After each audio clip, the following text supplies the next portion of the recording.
Love this podcast? Support this show through the Acast supporter feature. It's up to you how much you give, and there's no regular commitment. Just click the link in the show description to support now. All right, film geeks, today's subject is Women Talking, the movie I've been waiting 2 months to see.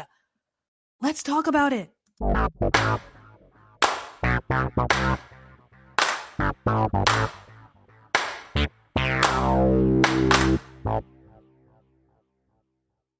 What's up, y'all? Welcome back to another episode of All Right, Let's Talk About It. If you're brand new, my name is Savannah. I am your host. I do film reviews and film industry commentary, and I am so glad you are here. Where are you from? All of y'all, where are you from? I don't need to know all your business. I'm just curious. What city do you live in, and are you enjoying winter? Because there is no winter here. Last year, because I'm in New Orleans, it was cold around this time, like freezing cold. And by freezing cold, I mean like around 40 degrees, which some of you from up north are like, oh my God, that's not cold. Keep in mind, I'm in the deep South, okay? I live in a city that was pretty much built on a swamp. I am surrounded by water, okay? It floods here if it drizzles too hard. Water everywhere. So it is always humid here. It's humid all year round. The humidity doesn't just stop in the summertime. No, it's humid all year round. So in the summertime, it's nasty, sweaty, hot, gross, almost unbearable. You can't breathe. It's hot. It's suffocating. And then in the wintertime, because it's still humid, it's wet cold. It is cold to the bone. So our 40 feels like your Yankee 20. The best way I can compare to someone who's not from here or not this far south would be Chicago. That windy, bone-chilled Chicago cold, very similar. And a lot of it is because our geography there are some similarities in that, Chicago is right there on the lake. We are surrounded by water. So we're having some of the same issues. But I'm just wondering, what is it like to have all 4 seasons? Because I don't know. I've been a Southern girl my entire life. I grew up in the Carolinas. So, I'm used to maybe 2.5 seasons a year. And then in the New Orleans, it's just different variations of summer, essentially. Except for the random tornadoes this year. It's been very random. I think we've had, 3 tornado warnings in like the last 12 months? But no hurricanes.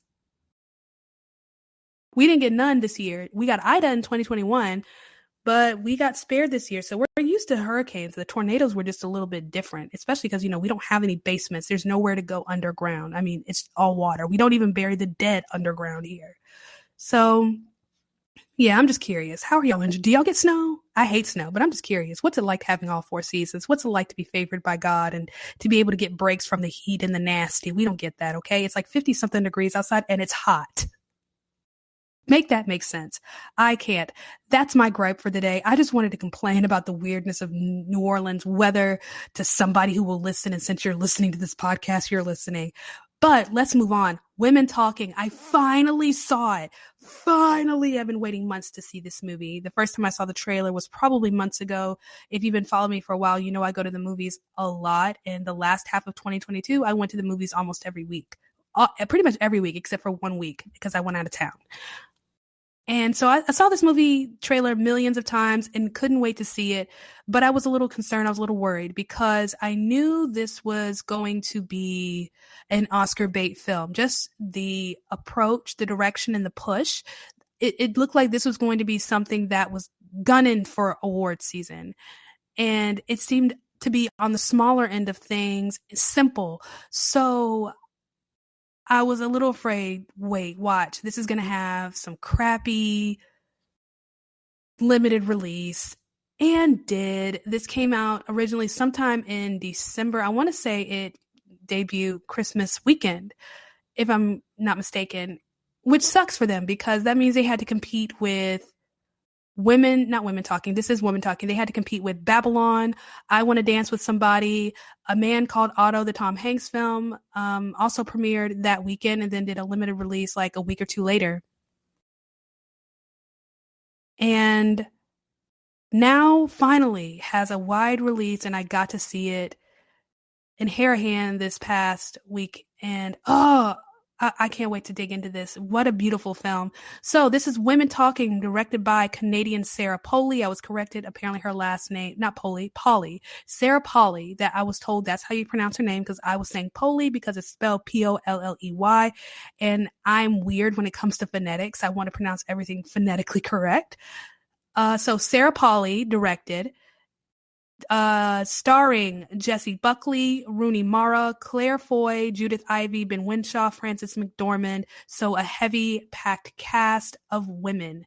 I think that's one of the things that drew me to this. I love women ensembles in film. Maybe it's because I am a woman. So the different dynamics of our personalities, the way we approach things, the way we see things, I think we have very similarities in how we go about life, but our varying personalities, can dictate the way we approach them. And I think this film really just personified that perfectly. The many layers of woman, who we are instinctually and socially and culturally. Even when there are differences in culture from one group of women to the next, we are women and we do things in a way that's just different from men. There's no escaping it. We live in a culture that's trying to escape the naturalness of womanhood, trying to redefine it and turn it into something it's not. But the fact of the matter is, our sex is very much defined by natural instincts. Evolutionary biology is a thing, y'all. I'm sorry. But there are just certain things about being a woman that's just natural and instinctual that, defies cultural boundaries. And I think this movie really tapped into that. I don't know if that was the intention, but they did. They really tapped into some of the natural things about being a woman that just springs forth, even when the circumstances are different, even when we're talking about a community of women that's isolated, away from the outside world, away from cultural influences, and yet they're still very much women.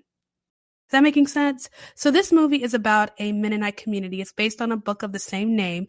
The book was actually inspired by true events, something that happened in Bolivia in a Mennonite community in which over 100 women were sexually assaulted by the men in that community. So this movie is about a Mennonite community. They never say Mennonite, but we'll assume so. The original story was Mennonite. The book's Mennonite. This must be Mennonite. So these women were attacked in their sleep. Now, all the women, young, old, young children, were all attacked in their sleep. And they were being told by elders and other men that these were the works of ghosts or demons or Satan. But one of them happens to wake up in the middle of the attack because they're being attacked in their sleep, right? And realizes this isn't a ghost. This isn't Satan or demons. This is a boy. This is a man in their community attacking them in their sleep. So what was happening was the men were drugging them and then raping them in their sleep. And one of them woke up and they saw his face, and apparently he gave them names. And one of the women just went absolutely ape. So for their protection, they had the boys arrested and the boys were charged. And now they're waiting for the men to come home because in spite of the women being attacked, the elders of the community are trying to work up a way to come up with bail to bring them home and get them out of jail while they await their trial.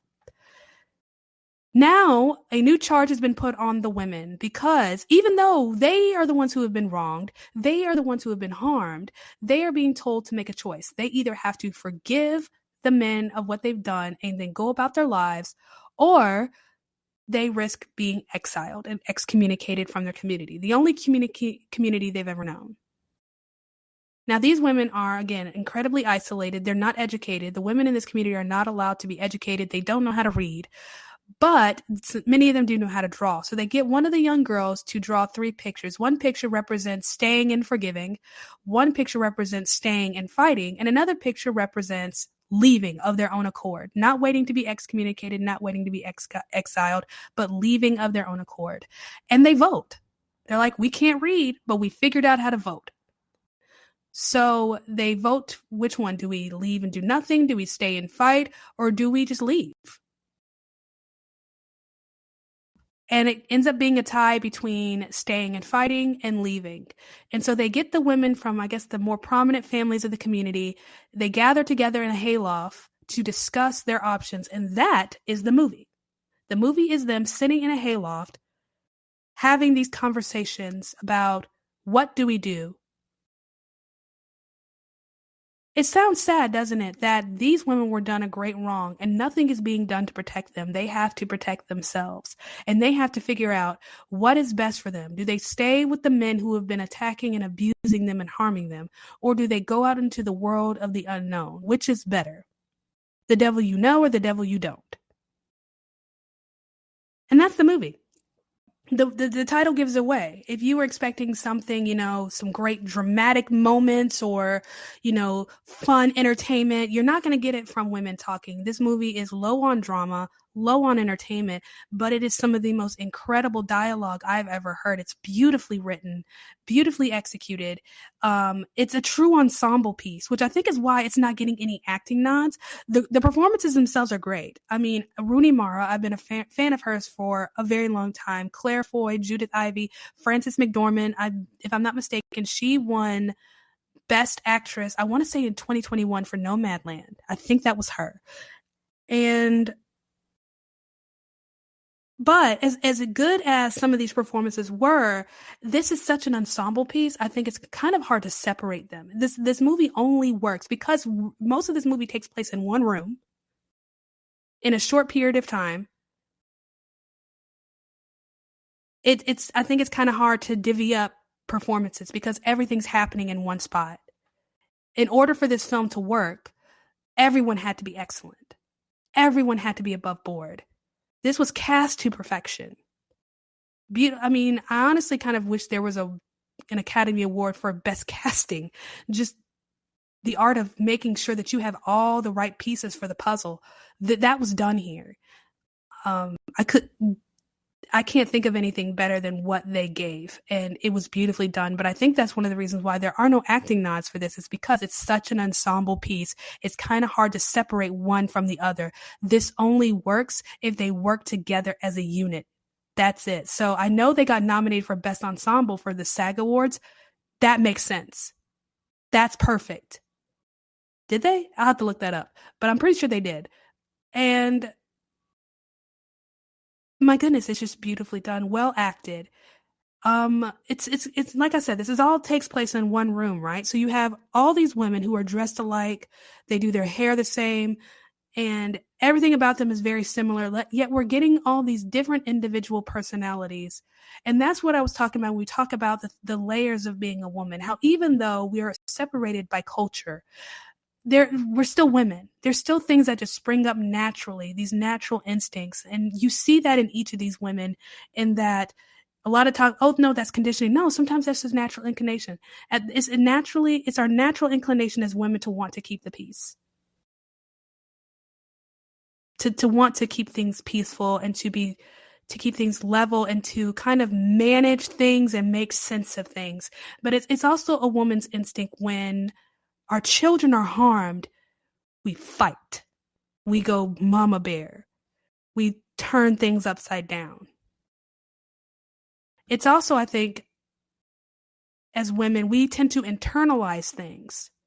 And you see that in one woman who keeps having panic attacks. We internalize things. It's also in our natural instinct that when something is wrong, we strip things bare. And you see that in this young woman who decided that life as a boy is much better than life as a girl. There is an unspeakable horror that happened to these women, and yet this movie is such a beautiful display of the gloriousness that is womanhood. Like, maybe how did you take something so ugly? How did you create beauty from ashes? Because that's what she did. That's what I got out of it. But I also couldn't help but notice the parallels between what this movie is doing and what's happening in our society now. Now, everyone has opinions about whatever, but we're not going to sit here and deny the fact that there are some women's rights issues that are happening in which women are being told to sit down, shut up, suck it up, and go along to get along. That women's voices are being suppressed because there's another agenda that seems to be more important than whatever it is we have to say. That if we speak up and say, I don't like this, this makes me uncomfortable, I don't want to be a part of this, we're bigots. We're this phobic or the other. I don't think it was this movie's intention to parallel to culture so well, but sometimes that happens. Sometimes we are in the middle of something, and then there's this movie that kind of comes out the blue that was filmed the year before, and yet it falls right in line with where we are, and it helps us to make sense and articulate what it is that we're going through. Halloween Kills came out in 2021, was kind of like that, because that whole movie is about trauma. It's about confronting our trauma.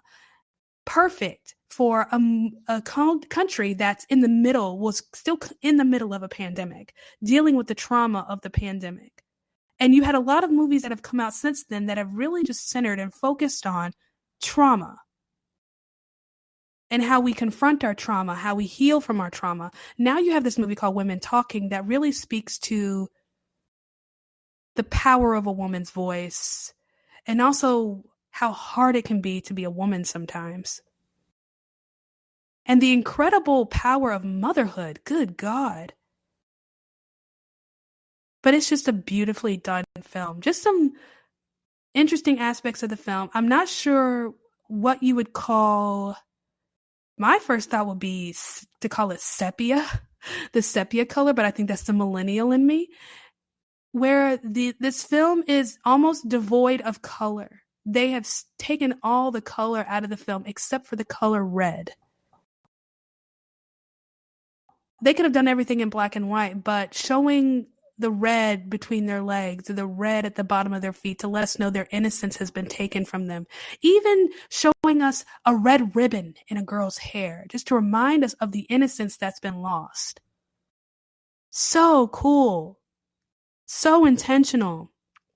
Another thing that we see a lot is, because the way these women do their hair, they do them in a braided way and then, tuck it up, which is common in women who are in Amish communities, Mennonite, or even like some of your FLDS sects, right? Where they braid their hair a certain way. But she makes it a point that we see a lot of these women braiding their hair. And even at one point, we have two young girls around middle school age who are braiding their hair together, which is kind of biblical in a sense. There's a verse somewhere, I want to say it's Ecclesiastes. I probably should have looked it up, but it just popped in my head, where it's talked about how, chords, and how, 3 chords are stronger than 2, or 2 chords are stronger than 1, something to that respect. And which is very interesting because faith plays such a big role in this. Because remember that this is a faith community, a faith-based community. And so the way they rely on their faith, the way they lean on their faith for comfort, the way they have these moments of pause where it seems like everything is so overwhelming and they break out in worship. Like, is the world ready for that? What a beautiful display. So I think if you're a woman of God who has been hurt in some way, or just a woman of God in general, I think you will find something valuable in this film, just to watch these women have these moments where something gets hard or something hurts. We find out that, and this is a spoiler alert, but one of the little girls around the age of 4 was one of the victims of these attacks, and she's suffering because of it. She's sick because of it. And while they're in the middle of these hard discussions, trying to decide, do we stay, do we go, do we leave, what do we do? Being a mother never takes a break. The little girl comes to her mom because she doesn't feel well. She needs comforting. And everyone stops. She's the most angry because of what was done to her child. She is the one ready to fight and throw hands and just slice and dice every man in that community. But her child is hurting, and she pauses for her daughter and comforts and holds her daughter. And to me, this was the most amazing part of the whole movie. Because she is having this moment where she's comforting her child, and every woman stops and gathers around her, and they all start singing and worshiping together.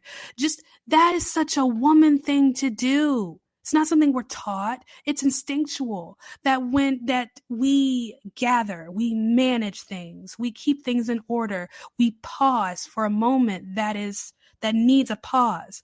They're trying to figure out, what do we do with our lives? But this child is hurting. This mother is grieving and holding her daughter, and everyone pauses and comforts her and sings worship music, hymns basically, but worship.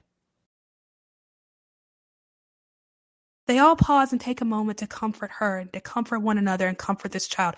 That is such a woman thing to do. If you're a man and you don't get it, I don't know how to make it make sense. But that's women. That's what we do. In moments where we're yelling and screaming and we're catty and we're calling each other names, because it happens in this movie, that's who we are. We will take moments and we will pause and we will be there for one another. It's instinctual. I don't know where we get it from. I don't know where it comes from.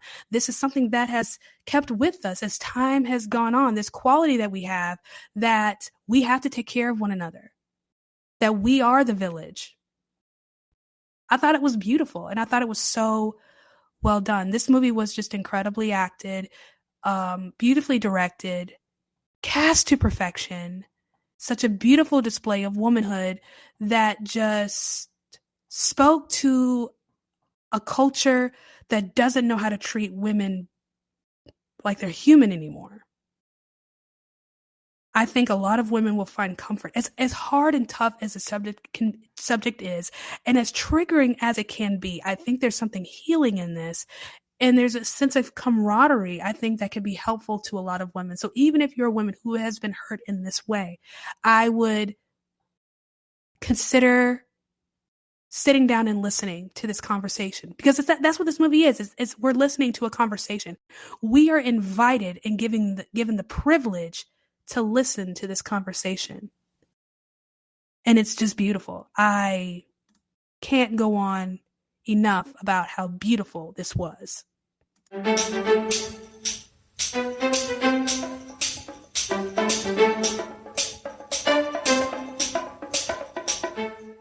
After hearing all of that, hearing me sing this movie's praises, you're probably wondering, Savannah, if this movie was so good, why wasn't it nominated for more awards?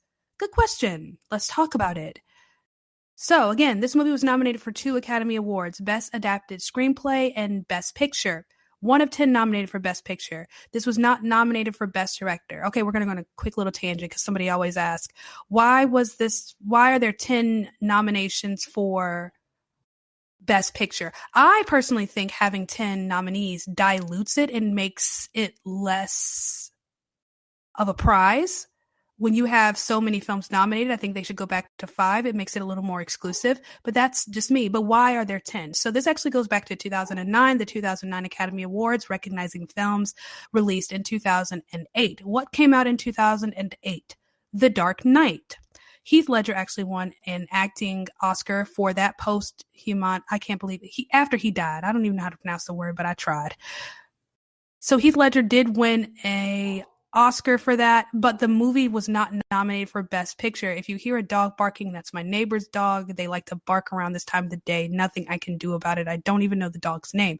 So the movie was not nominated for Best Picture, and people were in a tizzy. Now, for several years, beginning in kind of the early 2000s, for I'd say the next decade or so, the Oscars really seemed to pay a lot of attention or award a lot of your indie and art house kind of films. And so a lot of your bigger blockbusters that were worth something, like Christopher Nolan's The Dark Knight, were left out. And people were very upset by that. So in response, the Academy decided to expand the list to 10. And a lot of people, like I said, were not happy about this because they said the same thing, that this kind of dilutes it. It makes it less of a prize. It's not as exclusive.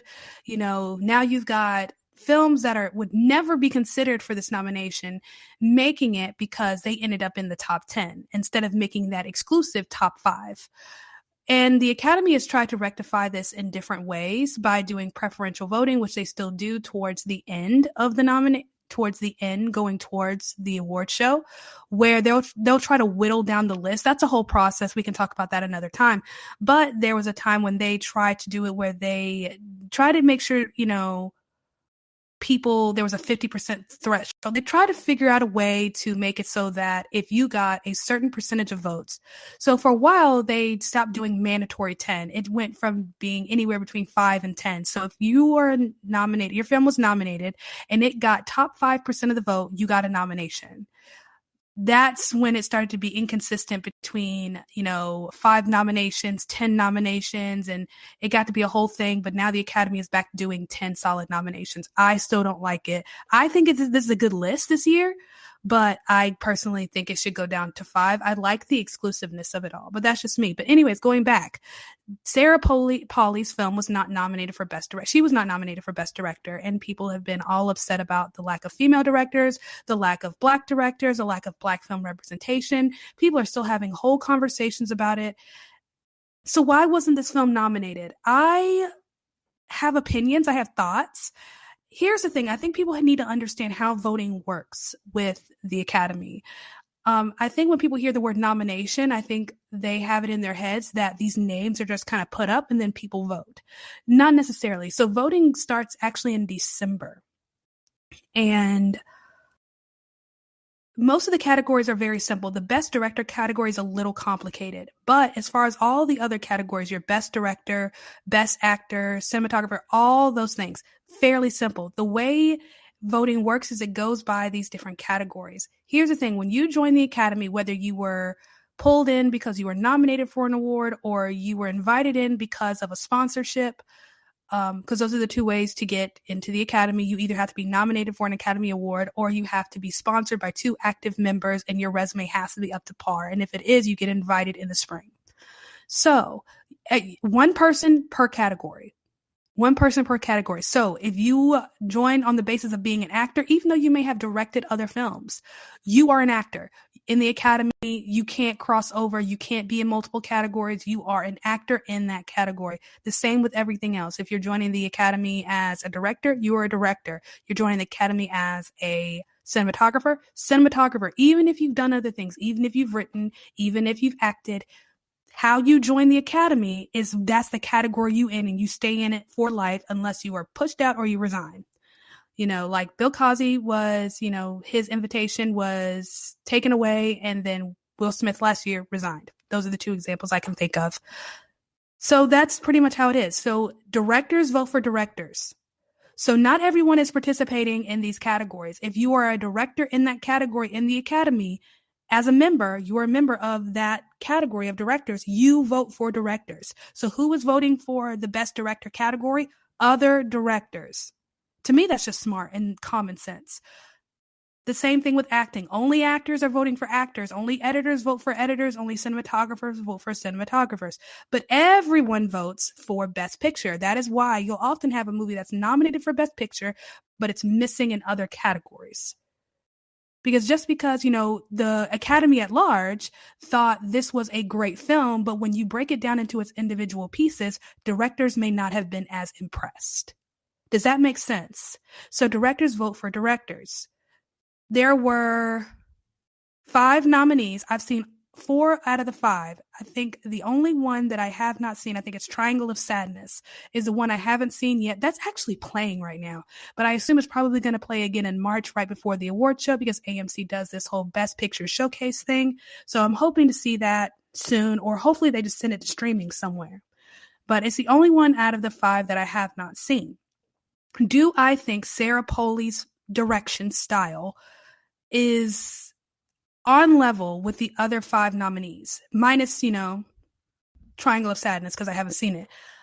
No, I don't think so. And I think it's because the movie is so damn simple. It's so simple, so straightforward. And I love that. I love simplicity. Honestly, this could have been a stage play. It's that simple. It takes 1 room. I mean, this could have been a beautiful stage play. It kind of reminded me of The Whale, which is based on a stage play. But I think the fact that the direction is so simple, the approach is, everything about this is very simple, and as beautifully done as it was and as wonderfully executed as it was, there was nothing challenging about it when you compare it to The Fabelmans or Everything Everywhere All at Once. I think those are the 2 standard setters for the year.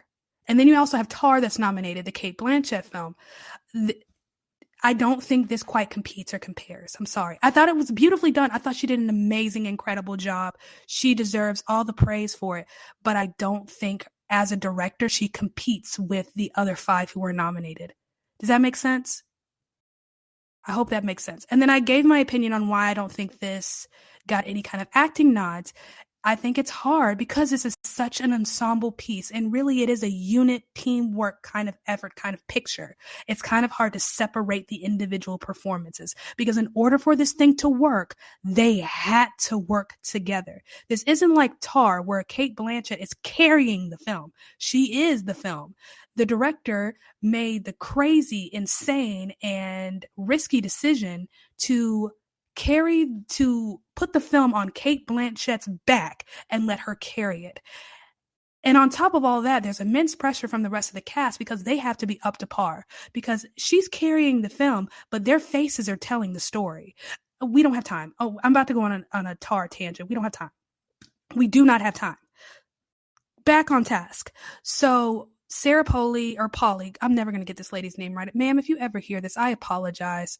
Sorry, but Sarah Polley, that's why I think she wasn't quite nominated. I think it's because the simplicity of the direction, as beautiful as it is and as well executed as it is, I think that works against her. I think the films that are nominated this year, there's something a little more challenging, a little more oomph that she just didn't have in her film. And I think that's why, as far as direction goes, they didn't look at it. And again, these are directors nominating other directors. So they know what it means to be a good director. They are looking at things that we don't look at. Not even me, who studies film as a hobby. They are looking at things that I don't look at. They know what to look for. This is their profession. You have men and women in this category who have been doing this longer than I have been born. They know what it means to direct a good film. They can see the direction between the lines. So when you're watching the film, just enjoying the entertainment, they can see the direction. So they know what to look for. So when you're talking about why wasn't this film, understand the people voting for this film are students of film. They're not just working in this profession, but they are students of it. They've been studying film history longer than you've been alive, making movies since before you were born. They know what they're doing. They know what to look for. And I think that's something that has to be taken into consideration. That's just my opinion. Now, if you want to get into the conversation as to why other Black films were not nominated, because that's a whole conversation as well. I came across this article on Facebook the other day. I thought it was fairly interesting, but it's just talking about how the Oscars are still, the headline reads, the Oscars Best Director category is still failing to represent the movie industry. My opinion about that headline, the Oscars are not supposed to represent the film industry. They're supposed to represent the best of the best. Period. You don't get into the Academy by applying. It's not a job, okay? You have to be invited in two ways. You have to be sponsored by someone who's an active Academy member. So this person who earned their spot is taking a risk on you by presenting you to the board and saying, hey, you should invite this person in. And that person looks at your resume because you can't just have one measly film under your belt. You have to have something of good caliber in order to get in, and you can get invited that way. Or you can go the even harder route, which is to get nominated for something, unless you're like Meryl Streep, where you're nominated damn near every year. But the best of the best are in the Academy. It's only, I think it's somewhere around 9,000, somewhere between 9 to 10,000 active voting members. So it's not large.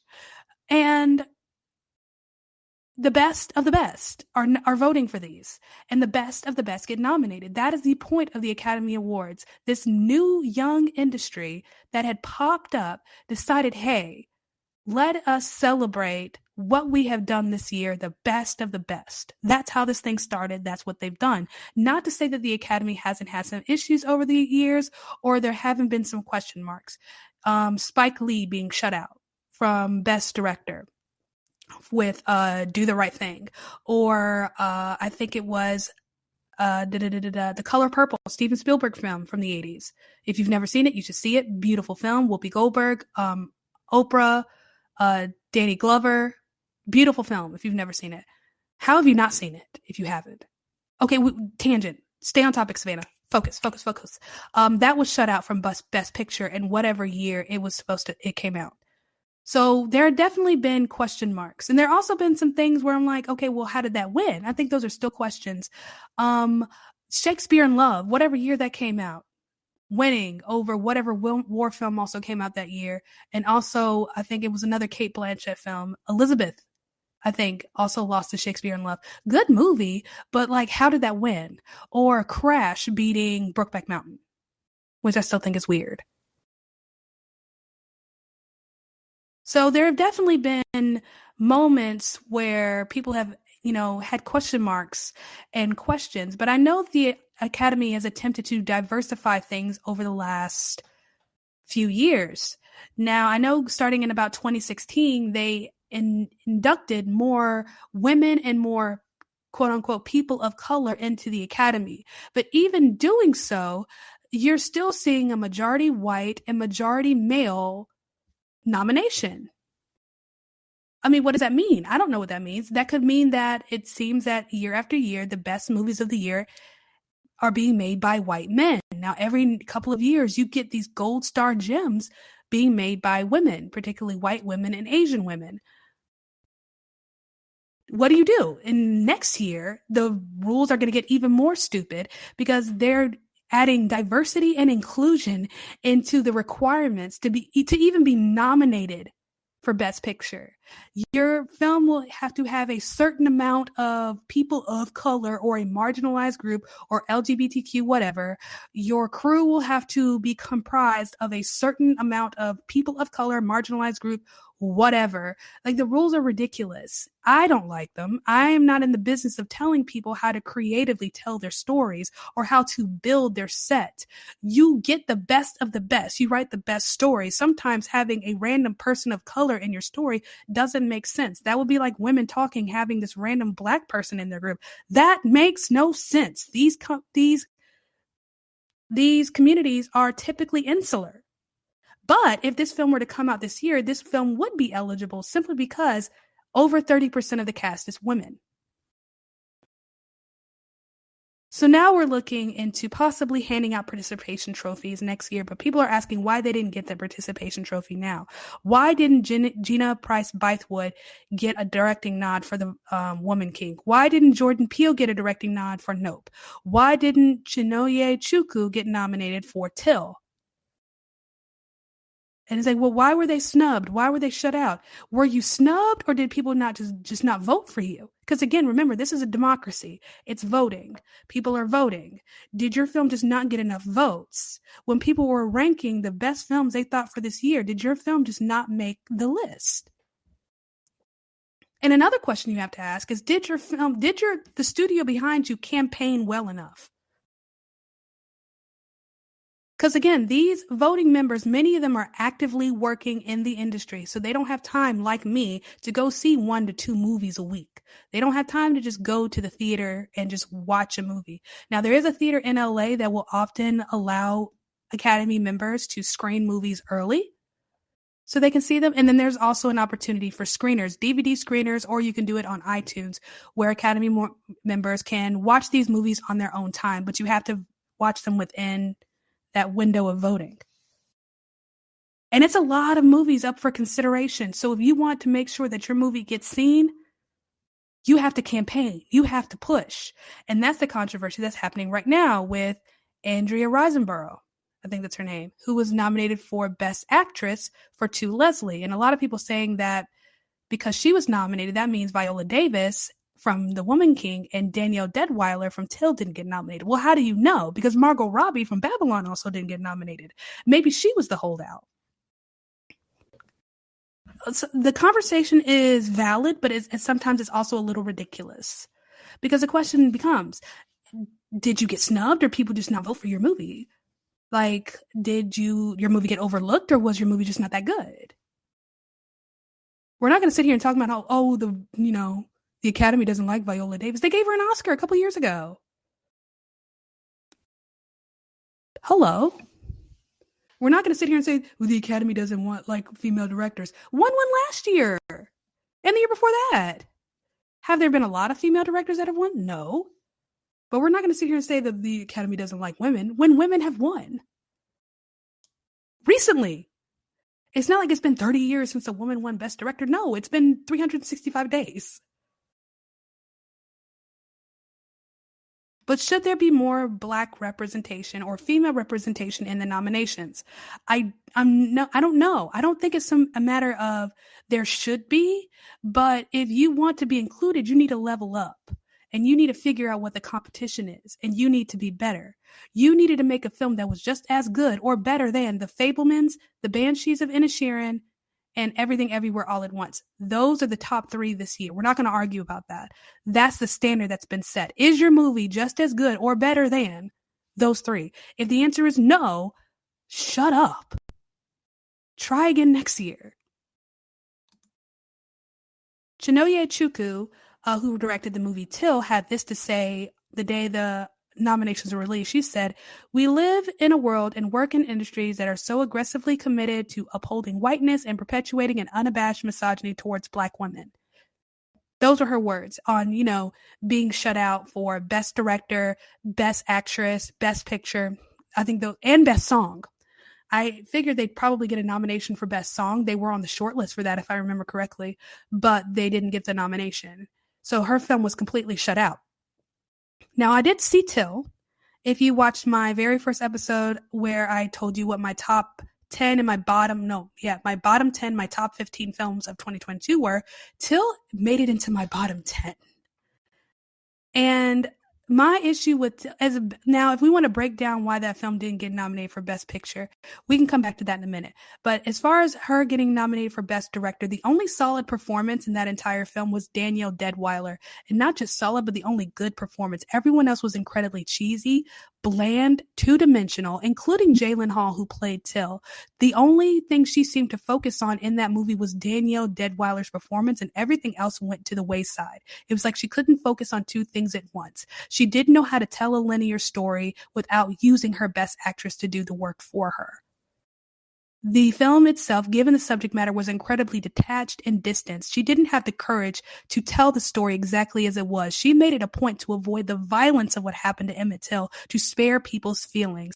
What happened to him was violent and grotesque, and the only reason we know about Emmett Till is because his mother displayed his dead face on a newspaper. She wanted the world to see the violence that happened to her son, and you, ma'am, decided to make a movie avoiding the violence. And you think you deserve a nomination for that? Absolutely not. Your film was a cowardly approach to an incredible topic.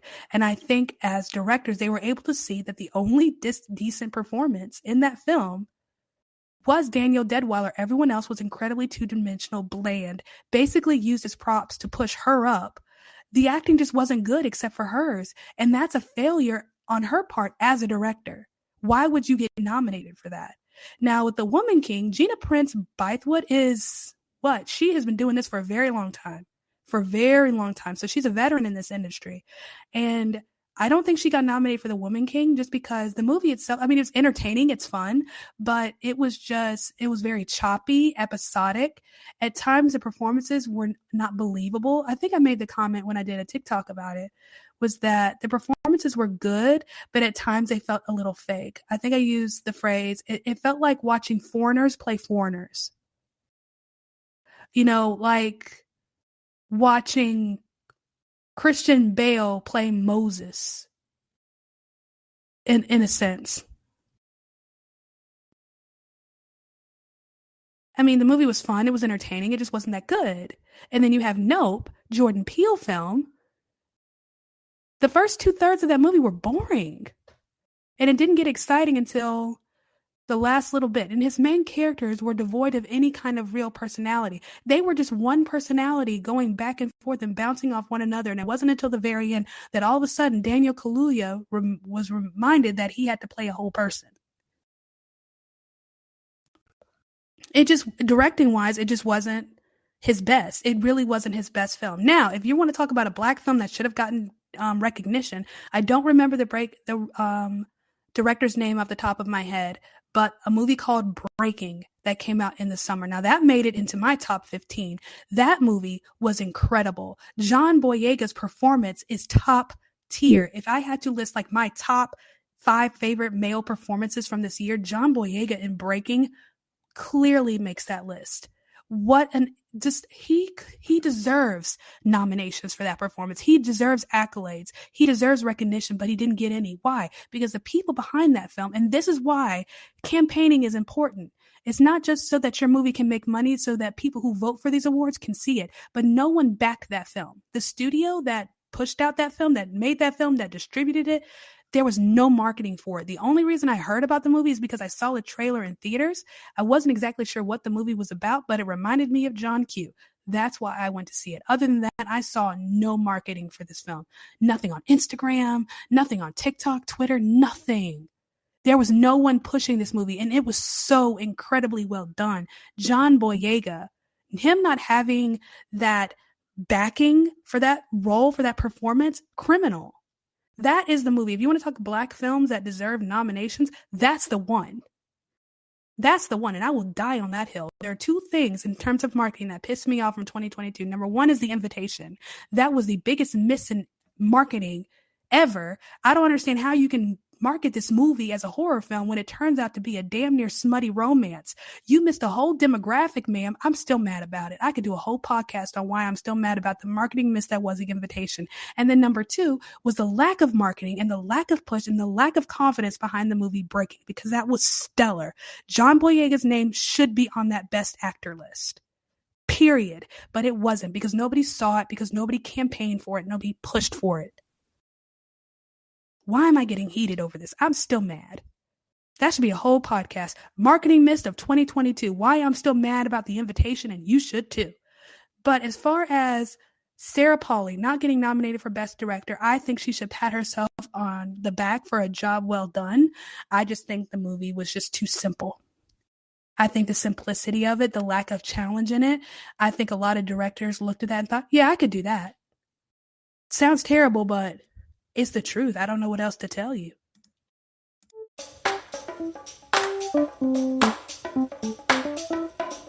Once again, thank you so much for listening to me rant and rave and sing the praises of another movie. It's my favorite thing to do. If you have a moment to see this film, I highly recommend it. Check your smaller theater. Whatever movie theater in your area that's more likely to have your independent art housey kind of films, I think this is probably the one that's going to catch it. That's the one that's going to catch this film. This was not at my main AMC, but it was at the AMC where I'm going to see your lesser known films. So the one without the reclining seats, basically. And I am so happy I finally caught it. I have been waiting so long to see it, and it was well worth the wait. Again, this is a beautiful ensemble piece directed by Sarah Polley, starring Rooney Mara, Claire Foy, Jessie Buckley, Frances McDormand, Judy Ivey. An incredible, well-done ensemble piece about the power of womanhood, the power of motherhood, just really, in a sense, singing the praises of the female mind and the female body in spite of its negative and dark subject matter. I think this really speaks to the strength and power of what it is to be a woman and what we all encompass just by being us. Even when we're distanced, even when there's cultures apart, I think this is something that every woman can relate to, because there's something about us that's just natural and beautiful and universal. And I think this really pays an homage to that, whether intentionally or unintentionally. So if you catch this film, let me know. If you have already seen it, let me know what you thought. I would love to hear from you. Catch me on a comment section, either on YouTube or Instagram. Keep on a lookout for reviews coming on Friday, 80 for Brady and Knock at the Cabin. And I will see you guys Friday.